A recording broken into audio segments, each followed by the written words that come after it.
weapons.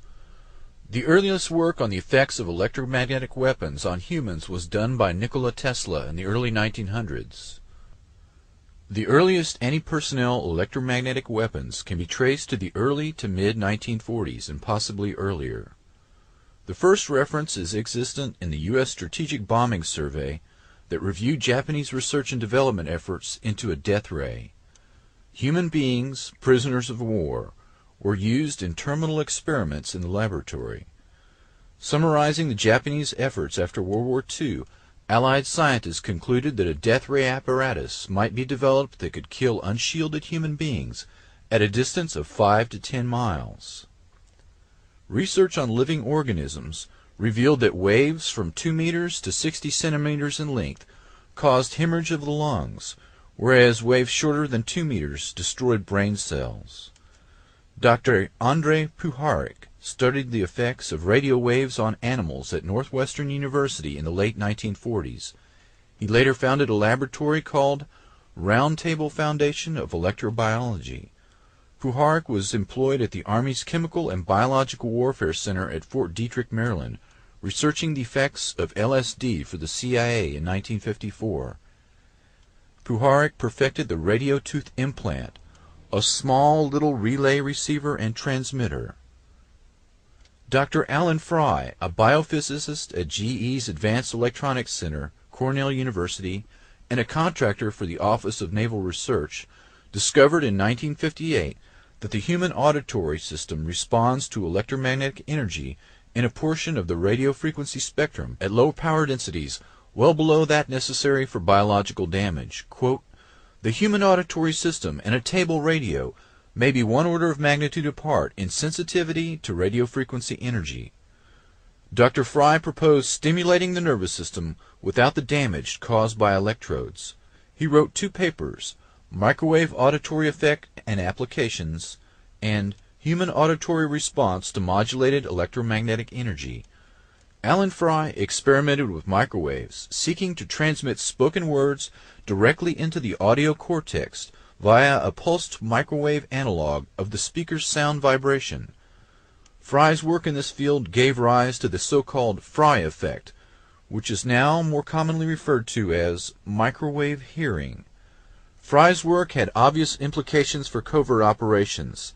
He synchronized pulsed microwaves with the myocardial rhythm of a frog's heart, and the heart stopped beating. Dr. Fry had perfected the induction of heart seizures by beamed electromagnetics. He microwaved cats and found that the stimulation of the hypothalamus had a powerful effect on emotions.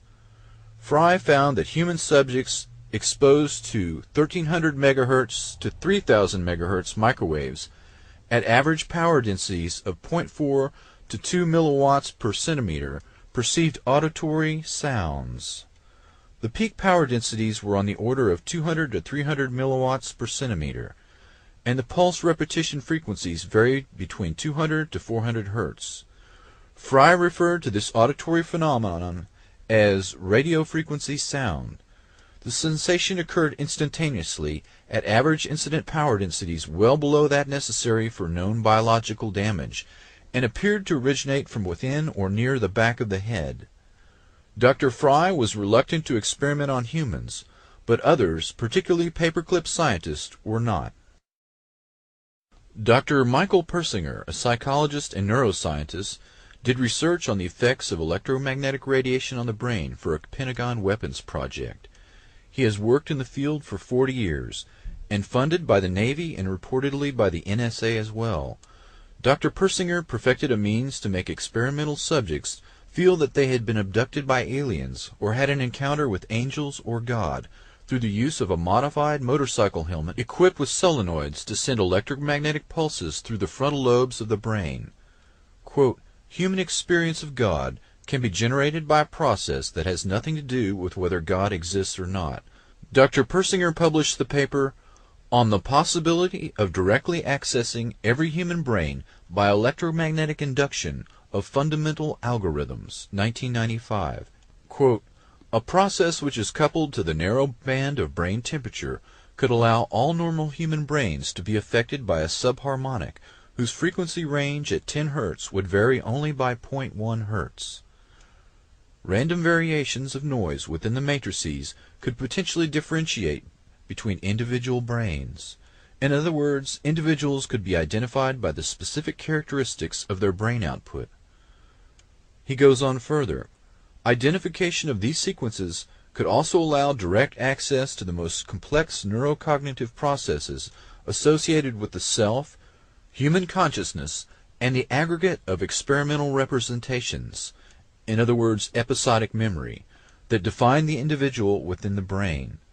In other words, a person's memory, consciousness, and sense of self can be fully accessed and modified by electromagnetic means, especially a person's personality can be completely shaped, much like the research of Dr. Ewan Cameron, who sought to do so by more primitive means. Dr. Persinger says the brain processes can be circumvented by direct induction of this information within the brain.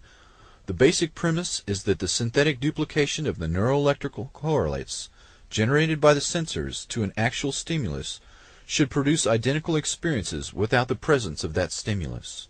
What Dr. Persinger is saying is that virtually any mental state can be artificially injected into a human brain from an exterior source. The most frightening thing is that the means for doing this already exists in a fully operational form on a worldwide basis. Quote, "The power levels for these amplitudes are similar to those associated with the signals generated globally by radio and communications